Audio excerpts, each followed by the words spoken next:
Hey, hey! Donc, vu qu'on n'a pas accès aux locaux pour faire des récupérations, mes chers élèves, je vous récupère en direct de mon sous-sol. Et attention,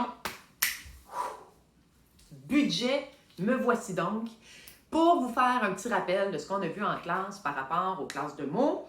Alors, on se rappelle, les classes de mots en français, il y a tout plein de mots et on les classe selon une catégorie, un petit peu comme des joueurs de hockey vont avoir une position, soit qu'ils sont défenseurs, attaquants ou gardiens. Bien, les mots en français peuvent être des noms, des verbes, des adverbes, etc.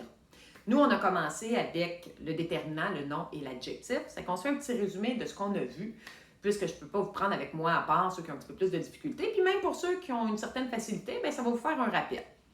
Alors, on a vu que le déterminant, c'était un mot qui accompagnait un nom.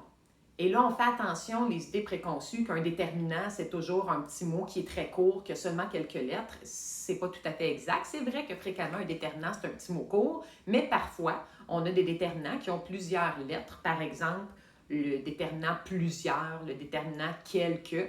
Donc, on fait attention à ça. Et puis, deuxièmement, on fait attention, c'est pas parce qu'on a un petit mot court devant un nom que automatiquement c'est un déterminant parce qu'il y a beaucoup de prépositions qui peuvent être à cet endroit-là. On se fait un petit rappel de ce qu'on a vu. Un nom peut être un nom commun ou un nom propre. Alors, les noms, à quoi est-ce que ça sert? Ça sert à désigner les éléments qui nous entourent dans l'univers, ça sert à nommer ce qu'on voit. Puis parfois, ce sont des objets, mais des noms communs, ça peut également être des émotions. Par exemple, la tristesse, c'est un nom, mais ce n'est pas quelque chose qu'on voit, mais ça nomme une émotion, c'est un nom. Et on fait attention, les noms propres, c'est pas seulement les noms de personnes, un prénom, un nom de famille, ça peut également être le nom d'une ville, que ce soit une petite ville, une grande ville ou une petite mini-rue qui finit sur une impasse. Quand c'est le nom d'un endroit, c'est une lettre majuscule, c'est un nom propre. Et il y a également le nom des époques. Par exemple, le Moyen-Âge, M majuscule, âge, A majuscule. Alors, les noms propres qui désignent des personnes ou des lieux ou des époques, lettres majuscules. Et on a également les noms communs, donc qui servent à désigner ce qui nous entoure. Un nom commun, c'est quand vous n'êtes pas certain, est-ce que je suis en présence d'un nom dans un texte? Vous avez seulement à mettre un déterminant devant pour vérifier si ça fonctionne. Puis on va prendre des déterminants qui sont tout faciles, tout simples, un ou une. Donc, par exemple, vous n'êtes pas certain si dans la phrase, il va faire en sorte de réussir son année scolaire.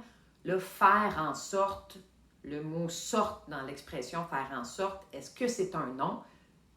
Une sorte. On peut mettre une devant, alors sorte, c'est un nom. Donc, chaque fois que vous êtes en présence d'un mot que vous soupçonnez être un nom commun, vérifiez si vous pouvez mettre un ou une devant. Pour le déterminant, on a dit qu'un nom, c'est accompagné d'un déterminant. Donc, le déterminant accompagne le nom, bien entendu. Il se place toujours devant un professeur et non pas professeur 1. Et le déterminant, comme je vous disais, on fait attention, c'est pas dès qu'il y a un petit mot court devant un nom que c'est un déterminant. En classe, je vous ai donné comme un petit truc pour vous permettre de faire la distinction entre une préposition et puis un déterminant. Je vous marque deux phrases ici. Avion est propre, voiture est propre, et puis je les ai mis également au pluriel. Donc, au pluriel, avion, S, le verbe être et devient son, et propre avec un S, et c'est la même chose pour voiture, S, son, et puis propre. Avion, ici, donc, j'ai masculin singulier. Quand je le mets au pluriel, j'ai masculin pluriel. Et voiture, j'ai féminin singulier. Quand je le mets au pluriel, j'ai féminin pluriel, bien entendu. Alors là, on a tout. On a tous les genres, tous les nombres ici. Et tous les mots qui peuvent aller sur le trait, qui est ici, ce sont des déterminants. Alors là, tantôt, quand on disait un déterminant, ce n'est pas nécessairement un petit mot qui est court. Plusieurs. Plusieurs avions sont propres. Plusieurs, c'est un déterminant.